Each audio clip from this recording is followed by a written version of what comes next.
खाली कश्मीरी पंडित ही कश्मीर से नहीं निकाला गया, मुसलमान भी वहाँ से निकले, सरदार भी निकले।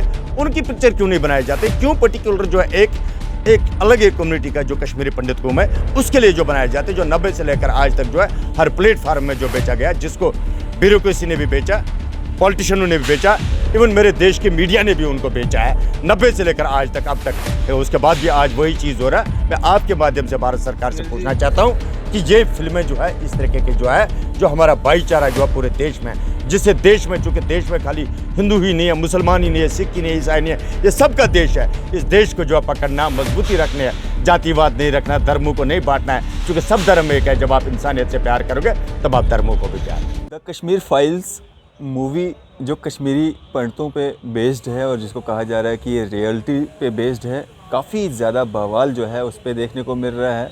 कभी उसकी प्रमोशन को लेके, कभी उसकी रिलीज़ को लेके, कभी उसको थिएटर्स में जो है उसको लेके, कभी कोर्ट से जो है ऑर्डर आता है कि इसको जो है रिलीज़ ना किया जाए। तो बातचीत करने के लिए हमारे साथ मौजूद है सुनील पंडिता जी। ये भी कश्मीरी पंडित हैं और इन्होंने भी वो दौर देखा है जिस दौर की पे बेस्ड ये फिल्म बनाई गई है। सुनील जी, क्या कहना चाहेंगे इस मूवी के बारे में?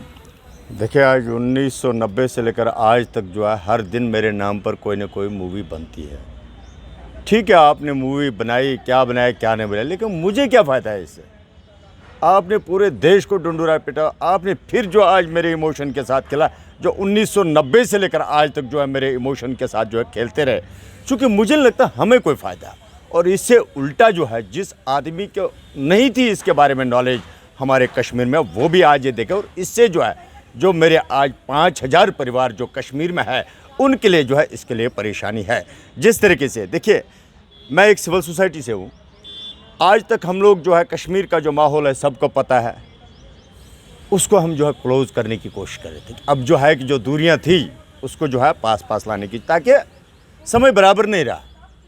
अव्वल तो मेरी इससे पहले मैं एक चीज़ बता रहा हूँ, पिक्चर अगर चली है, वो हथियार आया कहाँ से? इनको उस पर वर्कआउट करना चाहते, पहले वो हथियार आया कहाँ से? Where they got this information. दूसरी बात, जो हमारे साथ 90 के बाद यहाँ पर रिलीफ ऑर्गेनाइजेशन में जो गद्र हुआ हमारे साथ, कितने लोग तो हमारे मर गए जो है कि रिलीफ ऑर्गेनाइजेशन के अंदर। इतनी जो है स्ट्रिक्टनेस हुई हमारे साथ, इतनी जो है भेदभाव हुआ हमारे साथ, वो चीज़ क्यों नहीं दिखाया?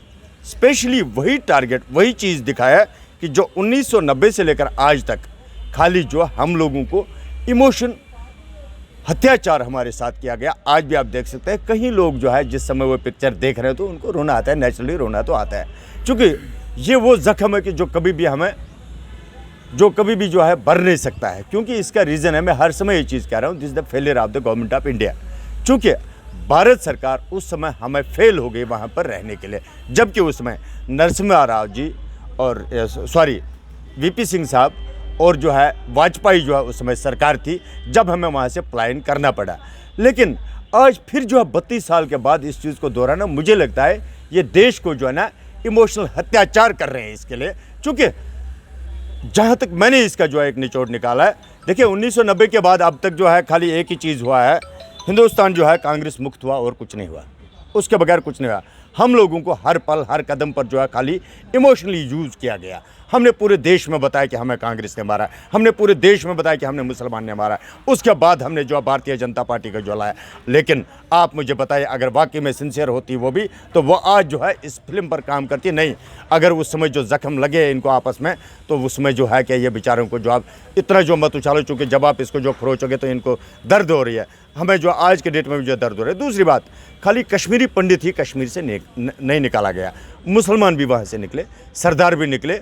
उनकी पिक्चर क्यों नहीं बनाए जाते? क्यों पर्टिकुलर जो है एक अलग एक कम्युनिटी का जो कश्मीरी पंडित कौम है उसके लिए जो बनाए जाते, जो 90 से लेकर आज तक जो है हर प्लेटफार्म में जो बेचा गया, जिसको ब्यूरोक्रेसी ने भी बेचा, पॉलिटिशियनों ने भी बेचा, इवन मेरे देश के मीडिया ने भी उनको बेचा है 90 से लेकर आज तक, अब तक। उसके बाद भी आज वही चीज़ हो रहा है। मैं आपके माध्यम से भारत सरकार से पूछना चाहता हूँ कि ये फिल्में जो है इस तरीके के जो है, जो हमारा भाईचारा जो है पूरे देश में, जिससे देश में, चूँकि देश में खाली हिंदू ही नहीं है, मुसलमान ही नहीं है, सिख ही नहीं है, ईसाई नहीं है, ये सबका देश है। इस देश को जो है पकड़ना, मजबूती रखने है, जातिवाद नहीं रखना, धर्मों को नहीं बांटना है, क्योंकि सब धर्म एक है। जब आप इंसानियत से प्यार करोगे तब आप धर्मों को भी प्यार करोगे। जी, आप पे भी बहुत सारी उंगलियां उठती हैं कि आप काफ़ी सारे लोगों के अगेंस्ट जाके बात करते हैं। अगर हम इस फिल्म की रियलिटी की बात करें, वो 1990 का दशक जो था, क्या आप वहाँ पे मौजूद थे? क्या आपका परिवार वहाँ पे मौजूद था? सर मैं था, बिल्कुल मुझे याद है। मैंने ऑन रिकॉर्ड भी ये कहा है कि जब हम वहाँ से निकले, क्या उम्र रही होगी तब? मैं उसमें 13-14 साल का था, लेकिन पूरे पूरा फिक्र में याद, था। पूरा याद। यस, पूरा याद है मुझे।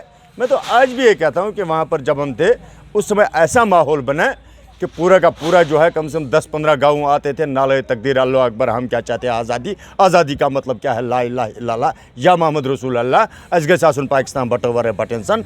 हुआ है, मैं नहीं कहता हूँ नहीं हुआ, लेकिन उससे होगा क्या? आप मुझे बार बार ये जो है इमोशन कार्ड आप मेरे पे खेल रहे हो, उससे हुआ क्या? उससे अगर कुछ होगा तो मुझे बता दीजिए। आज भी क्या मुझे बताइए, इस पिक्चर से जम्मू कश्मीर का समाधान होगा? कश्मीरी पंडितों का समाधान होगा? हिंदुओं का समाधान होगा? कहाँ से होगा ये तो खाली जो है पॉलिटिकल गेम चली है 90 से लेकर आज तक। हम कश्मीरी पंडितों को जो हर किसी प्लेटफार्म पर यूज़ करना है, हर किसी पॉलिटिकल पार्टी में, हर किसी इलेक्शन में यूज़ करना, और कुछ भी नहीं। रियलिटी तो सामने आई है ना, लोगों के सामने हुआ क्या था 90s में? सर मैं वही आपसे कह रहा हूँ, सन 1990 से लेकर आज तक वो कोई प्रेस नहीं है, वो कोई पत्रकार नहीं है, वो कोई जर्नलिज्म नहीं है, वो कोई CID नहीं है, वो कोई RA नहीं है, वो कोई IB नहीं है, जिसको ये नहीं पता है कि ये उस समय क्या हुआ। पूरे वर्ल्ड को पता है। आपको पता है जब अमेरिका में डोनाल्ड ट्रंप आए, उसने भी उस समय कहा था, when I will be in A power I will kill the militants in India. But what happen, क्या कुछ नहीं हुआ? वही चीज़ें हुआ, वही वोट की लड़ाई, और कुछ भी नहीं। इसमें मुझे नहीं लगता कुछ है। और एक तरफ से आप मुझे कहते हो जो है कि वो पिक्चर की बात, दूसरी तरफ से आप फिर एक काम करो ना, आप मुझे कश्मीर से टोटल कटअप करो आप मुझे वहाँ से, ताकि आज के डेट में मेरे 5000 बच्चे हैं वहाँ पर, और 100 बार वो डरते होंगे भाई पता नहीं कोई क्लैश तो नहीं हुआ। यही चीज़ तो हुआ है। 5000 फैमिलीज हैं। यस, 5000 फैमिली है इस समय कश्मीर में। लेकिन ये इन लोगों को नहीं आता है समझ में, उनको कितना डर लग रहा है। क्योंकि हर एक चीज़ में ऐसा होता है। मैं तब भी जो है शुक्रगुजार हूँ वहाँ के बरादरी का, कि जो वो इस समय भी जो है उनके तन मन जो है धन के साथ, शान बिशाह जो है उन लोगों के साथ है, उनको कोई मतलब जो स्क्रैच नहीं आने देते हैं। लेकिन ये जिस तरीके से ये लोग काम कर रहे हैं, उससे जो आने वाले दिनों में जो है परेशानी वहाँ पर बढ़ेगी और सुधरेगी नहीं। और यही चीज़ सन 47 से लेकर आज तक जो है कश्मीर पर हुआ किया गया, जिसमें जो कुछ इनोसेंट लोग जो है इमोशन में आ जाते हैं। जैसे कल मेरे भाई लोग जो है रो रहे थे वहाँ थिएटर में, मुझे ऐसे लग रहा था कि यार नहीं, अब तो जो है नहीं होना चाहता ऐसा। लेकिन उसके बाद भी इन लोगों को इससे कोई फिक्र नहीं है, इनको खाली अपनी कुर्सी से मतलब है। जिस तरह से इस पिक्चर में दिखाया जा रहा है कि 90s के उस दौर में जो है कश्मीरी पंडित जो है उसके साथ बेइंसाफ़ी हुई है, नाइंसाफ़ी हुई है, और बहुत सारी जानें भी गई हैं। तो क्या सिर्फ कश्मीरी पंडित की जानें गई? जिस तरह से अभी आपने कहा कि कश्मीरी भी थे, उसमें मुस्लिम कश्मीरी भी थे जिन्होंने वहाँ से पलायन किया, सिख भी थे, क्या उन लोगों की जानें भी वहाँ पे गई? क्या सिर्फ कश्मीरी पंडित की ही गई? देखिए सर, जानें गई है, मैं मानता हूँ इस चीज़ को। मैं आज भी कहता हूँ कि हुआ है उस समय जो कुछ हुआ बहुत ही गलत हुआ। मतलब जो है इसको दोहराने की मुझे लगता है जो मुझे मेरी हिम्मत भी नहीं है। लेकिन इसका फेलियर किसका है? ये गवर्नमेंट ऑफ इंडिया का फेलियर है। मेरी जगह है, मेरा जम्मू कश्मीर है। यदि इसमें कोई तीसरा बंदा आता है, वो तो मेरी लापरवाही है ना। ये तो गवर्नमेंट ऑफ इंडिया का फेलियर है। इसमें आप इसको जो है कसूरवार चढ़ोगे, मैं तो नहीं मानूँ वो चीज़। तो गवर्नमेंट का थी। अगर मैं आज भी, तब मैं भारत सरकार को चैलेंज करूंगा, या आज भी मुझे दिखा दे कितने मकानों का जो है FIR लगे जो जले गए, कितने लोग जो मारे गए उनके जो FIR दिखा दीजिए, और कितने आपने रिकवरी की है उसमें, तब मैं मानता हूँ ये आपकी पिक्चर सक्सेसफुल है। ये पर्दे के पीछे कुछ है, पर्दे के अंदर कुछ है। रियलिटी बेस्ड मतलब नहीं लगता है कि आपको ये रियलिटी बेस्ड फिल्म है और लोगों को इसको देखना चाहिए? देखिए, रियलिटी हो या ना हो, that is a separate thing. लेकिन मुझे फ़ायदा क्या है इससे? और अगर हुआ भी है तो आप पूरे होल को ले आए ना। सबसे पहले गन कहाँ से आया, दूसरा जब मिलिटेंसी उठी वो हुई कहाँ से, और तीसरा जो हमारा पलायन हुआ वो हुआ कैसे, चौथा जो है जो रिलीफ ऑर्गेनाइजेशन में आज भी आप जो है पुरखू कैंप में देख लीजिए कितने कश्मीरी पंडित जो आज भी जब बिच्छू में रात भर जो है सोते हैं, सांपों में सोते हैं, आप वो क्यों नहीं दिखा रहे हो? आप एक साइड में दिखा दीजिए, दिखाना है तो पूरा दिखा दीजिए, नहीं तो मुझे लगता है यूजलेस है। ये तो जो है ना वही इमोशनल अत्याचार है हमारे लिए, और जो खाली वोट की लड़ाई है। क्या मैसेज आ रहा है इससे लोगों के बीच में इस पिक्चर के द्वारा? देखिए, जो इस पिक्चर को देख रहा वो हकीकत में वहाँ से रो के आता है, इसमें कोई शक नहीं, और रोना भी आता है। लेकिन इससे समाधान नहीं है मेरा कोई। इस पिक्चर को वही चीज़, वही कंट्रोवर्सी है जैसे हिंदुस्तान और पाकिस्तान का मैच होता था। अगर पाकिस्तान हारता था तो कश्मीरी पंडितों को पत्थरें पड़ती थी, अगर हिंदुस्तान हारता था तो मुसलमान को जो है क्या उसमें खुशी होती थी। ये वही चीज़ हो रहा आज भी, और कुछ नहीं हो रहा है। इससे मेरे देश को खतरा है। एक जो हिंदू और मुसलमान जो है वो आपस में लड़ने की कोशिश करेगा, जुड़ने की कोशिश नहीं करेगा, जिससे मेरे देश को नुकसान है। चलिए, शुक्रिया हमारे से बातचीत करने के लिए। Thank you. तो ये थे हमारे साथ सुनील पंडिता जी, जो कि एक कश्मीरी पंडित हैं और पिछले काफ़ी समय से 90s के बाद से ये जम्मू में रह रहे हैं और एक सोशल एक्टिविस्ट के रूप में जो है काम करते हैं। इसी तरह की मज़ीद अपडेट्स के लिए आप देखते रहें न्यूज़ सैर इंडिया। मैं फैज़ल मडैन, कैमरामैन शाहनवाज के साथ।